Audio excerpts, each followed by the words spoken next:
இயேசு ஜீவிக்கிறார். சுவிசேஷ ஊழியம் வழங்கும் ஜீவ வார்த்தைகள். கிறிஸ்துவிற்குரியமானவர்களே, ஆண்டவராகிய இயேசு கிறிஸ்து நாமத்தில் உங்களை யாவரையும் அன்போடு வாழ்த்தி வரவேற்கிறோம். இயேசு ஜீவிக்கிறார் ஒளித்தின் சார்பாக ஜீவ வார்த்தைகள் நிகழ்ச்சி வந்தவங்களை கர்த்தர் ஆசீர்வதிப்பாராக.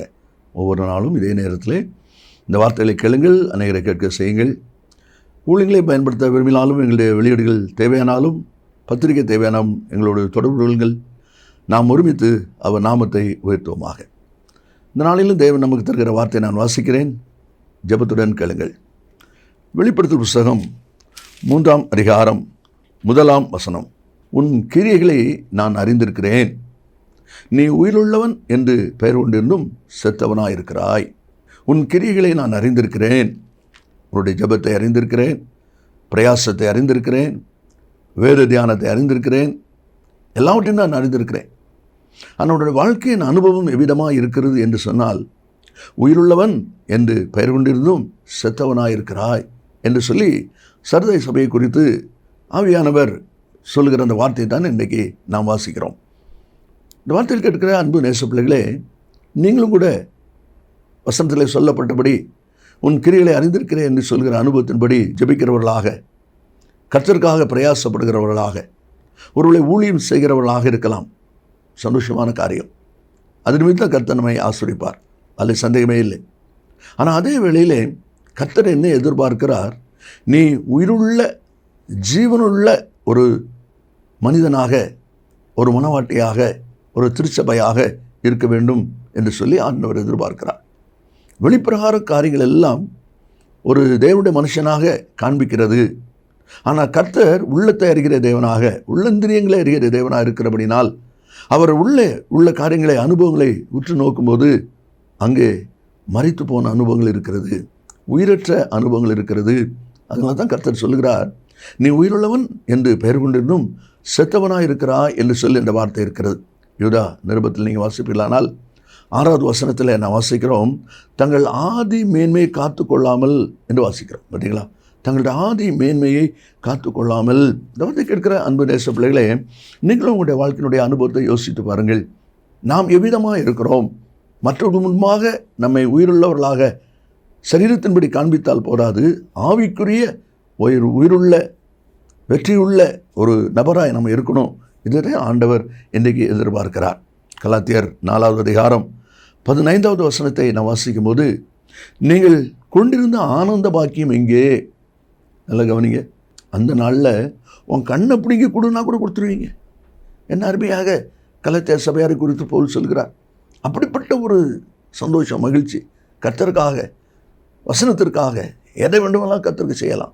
அப்படிப்பட்ட ஒரு அனுபவம். ஆனால் இன்றைக்கு அது எங்கேன்னு கேட்குறார். அந்த ஆனந்த பாக்கியத்தை எங்கே?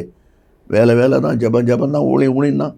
ஆனால் முகம் துக்கமெல்லாம் இருக்குதே, வாழ்க்கையில் திருப்தி இல்லையே, வாழ்க்கையில் மகிழ்ச்சி இல்லையே. ஆனால் உயிரற்ற வாழ்க்கை. அதில் தான் கேட்குறாரு, ஆனந்த பாக்கியம் எங்கே? அது மட்டும் இல்லை, எபிரேயர் 10ஆம் அதிகாரம் 32ஆம் வசனத்தை நீங்கள் வாசிப்பீர்களானால், முந்தின நாட்களை நினைத்துக் கொள்ளுங்கள், நீங்கள் பிரகாசமாக்கப்பட்டிருந்த அந்த நாளிலே உபத்திரவங்களாகி மிகுந்த போராட்டத்தை சகித்தீர்களே. கர்த்தருக்காக, வசனத்துக்காக, சுவிசேஷத்திற்காக என்ன போராட்டம் வந்தாலும் நான் சகிப்பேன், நான் மேற்கொள்வேன், நான் திடமனப்பேன் அப்படி சொன்ன நீங்கள் இன்றைக்கி என்னாச்சுது? சின்ன சின்ன காரியத்தை கூட சகிக்க முடியல, கோவம் வருது. சின்ன காரியத்தில் கூட பயங்கரமாக மாறுறீங்க. சகிக்க முடிந்த அன்றைக்கு பிரகாசமாக்கப்பட்டிருந்த அந்த நாளிலே உபத்திரவங்களாக மிகுந்த போராட்டத்தை சகிச்சிங்க. ஆனால் இப்போ சாதாரண காரியத்திலே உங்களால் சகிக்க முடியல, பொறுக்க முடியல. ஏன்? ஏதோ ஒரு பகுதியில் உயிரற்ற அனுபவம் இருக்கிறது. அதே தான் தேவனுடைய வார்த்தை சொல்லப்பட்டிருக்கிறது. நீ உயிருள்ளவன் என்று பெயர் கொண்டு செத்தவனாக இருக்கிறான், நான் யாராக இருக்கிறேன்? இந்த வார்த்தை கேட்கிறேன், நீங்கள் யாராக இருக்கிறீர்கள்? அதைத்தான் சிந்திக்க போகிறோம். வேதாந்தத்திலிருந்து ஒரு சில அனுபவங்களை நான் வாசிக்க போகிறோம். ஆதியாகமம் 12வது அதிகாரத்தில் 10வது வசனத்தை நான் வாசிக்கும் போது அதில் சொல்லப்பட்டிருக்கிறது, தேசத்திலே பஞ்சம் உண்டாயிற்று. தேசத்திலே பஞ்சம் கொடிதாக இருந்தபடியால் ஆபிராம் எகிப்து தேசத்திலே தங்கும்படி அவ்விடத்துக்கு போனான். பாருங்க, எகிப்தில் தங்கும்படி அவ்விடத்துக்கு போனான் என்று சொல்லியிருக்கு. ஆனால் கர்த்தர் அங்கே போக சொல்லலை. கர்த்தர் ஆன்மீக தேசத்துக்கு போனார். அந்த நாட்களில் எகிப்து என்பது ஒரு செழிப்பான நாகரிகம் நிறைந்த ஒரு நாடு. அந்த அனுபவம் தெரிஞ்சதுனால இங்கே பஞ்சம் அப்படின்னு உடனே அங்கே போகிறதுக்கு ஆயத்தமாகிற அனுபவம். போனதுனால பாருங்கள், தம் மனைவியை சகோதரன் சொல்ல வேண்டியிருக்கு. அப்படி பயந்து போன வாழ்க்கை. அது நிமித்தம் சாராளை அரண்மனை கொண்டு போயிட்டாங்க. இப்படி வேதனையெல்லாம் வருவதற்கு காரணம் என்ன? உயிரற்ற வாழ்க்கை. இடத்துக்கு தகுந்தாப்புல நடிக்கிற, சமயத்துக்கு தகுந்தாப்புல நடிக்கிற ஒரு நபராக இருக்கீங்களா? நீங்கள் உயிரற்றவர்கள். அதை தான் ஆண்டவர் சொல்கிறார். நாம் உயிருள்ளவர்களாக இருக்க வேண்டும் என்று சொல்லி தான் தேவனுடைய வார்த்தை இருப்பதை நம்ம அதில் பார்க்கிறோம். பேதுருவினுடைய 2வது நிருபம் 1:10 வாசிக்கும் போது, உங்கள் அழைப்பையும் தெரிந்து கொள்வதையும் உறுதியாக்கும்படி ஜாக்கிரதையாக இருங்க. அழைப்பையும் தெரிந்து கொள்வதையும் உறுதியாக்கும்படி ஜாக்கிரதையாக இருங்கள் என்று சொல்லி அந்த வார்த்தை அதில் வருகிறதை பார்க்கிறோம். பாடுகள் இல்லாத உலகம் இல்லை, வாழ்க்கை இல்லை. பாடுகளையும் பிரச்சனைகளையும் பார்த்த உடனே நாம ஒரு முடிவெடுத்து போவோமானா அதில் நஷ்டமடைய வேண்டி வரும். அதனால தான் கர்த்தர் அப்படி சொல்கிறாரு. ரூத்தின் புஸ்தகம் 1ஆம் அதிகாரம் 1ஆம் வசனத்திலையும், தேசத்தில் பஞ்சம் வந்தபோது எலிமெலெக்கு தன்னுடைய மனைவி பிள்ளைகளை நகோமி மக்லோன் கல்யாணம் கூட்டிகிட்டு போயிட்டார். முடிவு என்ன? திரும்பி வரும்போது நகோமி தான் வருகிறார். 2 மருமக்கள் வராங்க.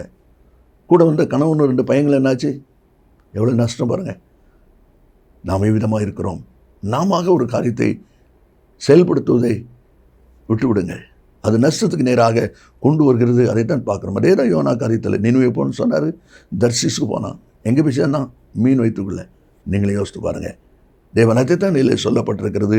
நம்மை அழைத்த அழைப்பிலே தெரிந்து கொண்டதில் நாம் ஓடிக்கொண்டிருந்தால் நாம் உயிருள்ளவர்கள். இல்லை என்றால் நாம் உயிரற்ற ஒரு வாழ்க்கை செய்கிறோம் என்பதைத்தான் அந்த வசனம் சொல்வதை நாம் அதில் பார்க்கிறோம்.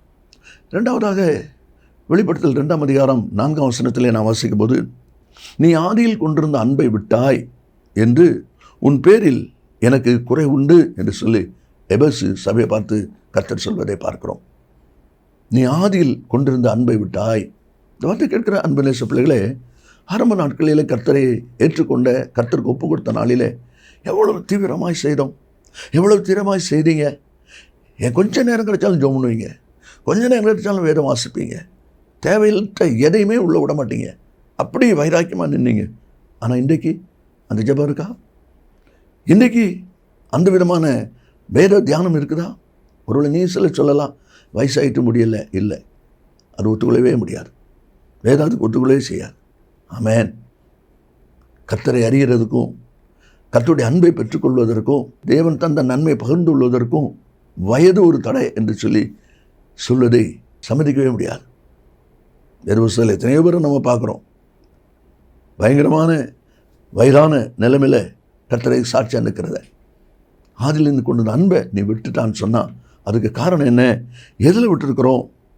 கலாத்தியர் 5:7 பவுல் சொல்கிறாரு, நீங்கள் நன்றாய் ஓடினீர்களே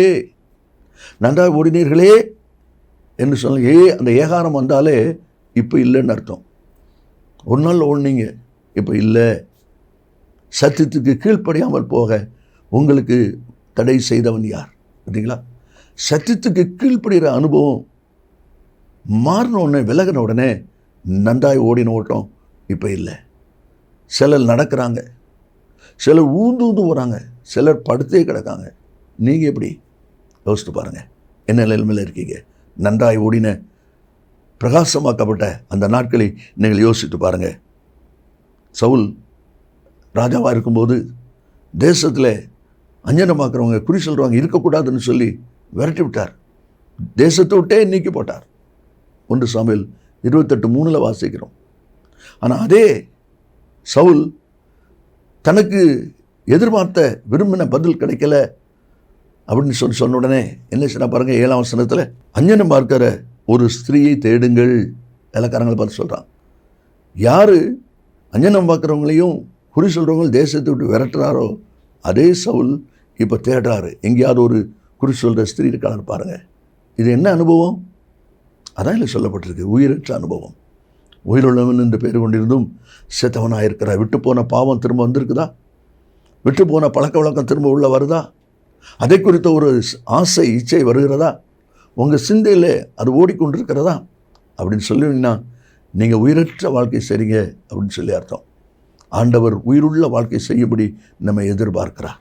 நம்ம விட்டு போனது அனுபவங்கள் எதுவானாலும் சரி, பாவமானாலும் சரி, சாபமானாலும் சரி, கோபமானாலும் சரி, அது திரும்ப உங்களை வருது, திரும்ப உங்களுக்குள்ள செயலாற்ற ஆரம்பிக்குது அப்படின்னு சொன்னாலே ஆதி அன்பு நீங்கள் விட்டுருக்கீங்க என்பதை தான் அந்த வார்த்தை சொல்வதை நாம் அதில் பார்க்கிறோம். அதனால தான் எரேமியா 2ஆம் அதிகாரம் 2ஆம் வசனத்தில் தீர்க்கதரிசி மூலமாக கர்த்தர் கேட்கிறார், உன் இள வயதின் பக்தியையும் நீ வாழ்க்கைப்பட்ட போது உனக்கு இருந்த நேசத்தை நினைத்திருக்கிறேன். பாருங்க, இள வயதின் பக்தி, நீ வாழ்க்கைப்பட்ட போது உனக்கு இருந்த நேசம். கல்யாணம் ஆச்சுன்னா வீட்டுக்காரர் கேட்பார், கொஞ்சம் தண்ணி கொடு, ஓடி போவாங்க தண்ணி போடுறதுக்கு. ஆனால் கொஞ்சம் நாளான பிறகு, பாப்பா அப்பாவுக்கு தண்ணி கொடு, தம்பி அப்பாவுக்கு அதை எடுத்து கொடு. என்னாச்சுது? அந்த ஆதி அன்பு பார்த்தீங்களா?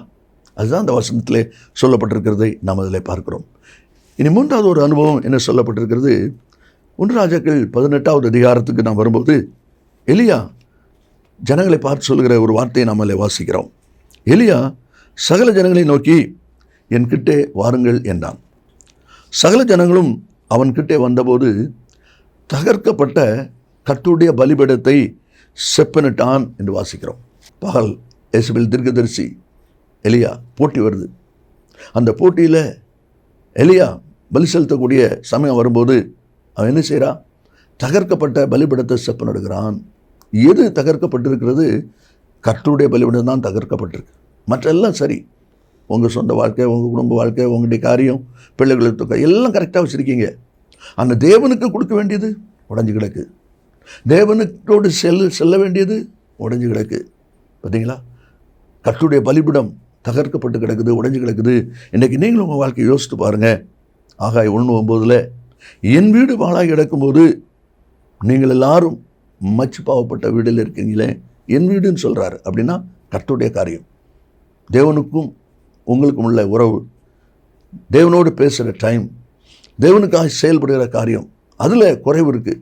ஆனால் உங்கள் சொந்த காரியம் எதுவுமே குறை இல்லை, எல்லாம் சரியாக இருக்குது.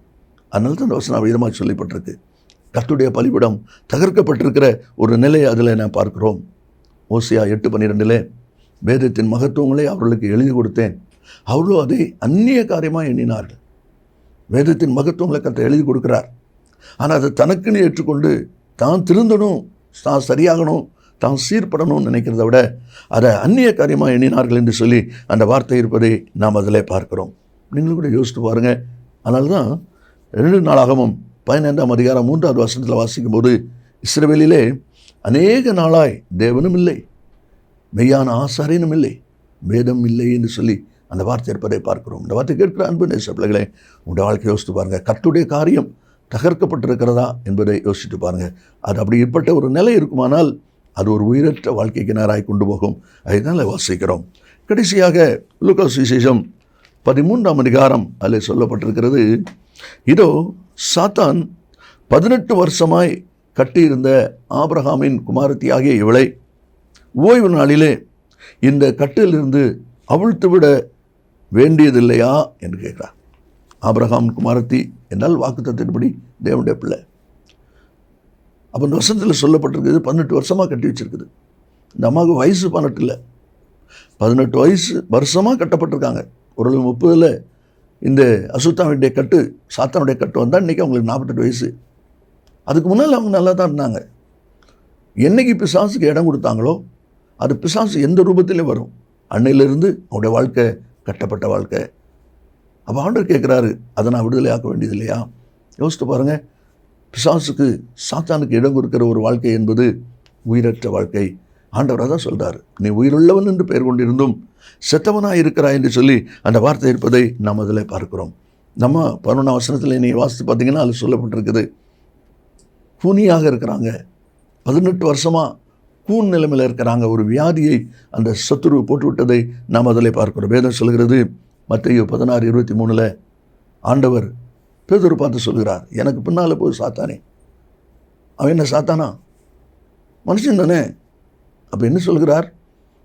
நீ தேவனுக்குரியவளை சிந்திக்காமல் மனுஷருக்கு ஏற்றவளை சிந்திக்கிறாய், அதனால் நீ எனக்கு இடரலாக இருக்கிறாய். பார்த்தீங்களா?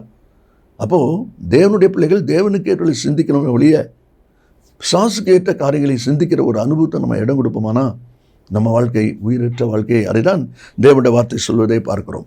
லூக்கா 22:3 யூதாசுக்குள் சாத்தான் புகுந்தான். அதுவரைக்கும் பொக்கிஷர் அவன், பணப்பொறுப்பில் இருக்கிற ஆள். ஆனால் எப்போ சாத்தான் புகுந்தானோ அவரை காட்டி கொடுப்பதற்கு வகை தேடுகிறான். பார்த்தீங்களா? அதுதான் உயிரில்லாத வாழ்க்கை. பிசாசுக்கு, சத்துருவுக்கு இடம் கொடுக்கிற ஒரு வாழ்க்கை என்று சொல்லி அதை நம்ம வாசிக்கிறோம். இதே காரியத்தை அப்போஸ்தலர் 5:3 நீங்கள் வாசிக்கும் போது அனனியாஸ் சப்ரா தன்னுடைய காணியாட்சி விற்று கொடுக்குறாங்க. ஆனால் தன் மனைவியரையே அவன் ஒழிச்சு வச்சுக்கிறான். அப்போ பேதுரு என்ன சொல்கிறார் பாருங்க, பரிசுத்த ஆவியிடத்தில் பொய் சொல்லும்படி சாத்தான் உன் இருதயத்தை நிரப்பினது என்ன? இந்த வார்த்தை கேட்கிற அன்பு நேச பிள்ளைகளே, உன்னுடைய வாழ்க்கையை யோசித்து பாருங்கள். கர்த்தர் சொல்கிறாரு, நீ உயிருள்ளவன் என்று பேர் கொண்டு செத்தவனாயிருக்கிறாய். யார் ஒருவன் பிசாசுக்கு இடம் கொடுக்குறாங்களோ அது வியாதியாக வரும், கோபம் எரிச்சலாக வரும், அல்லது வைராக்கியத்தில் வரும், பகை உணர்வு, எந்த விதத்தில் வந்தாலும் சரி ஜாக்கிரதையாக இருங்க. அதான் நம்ம வாசிக்கிறோம்.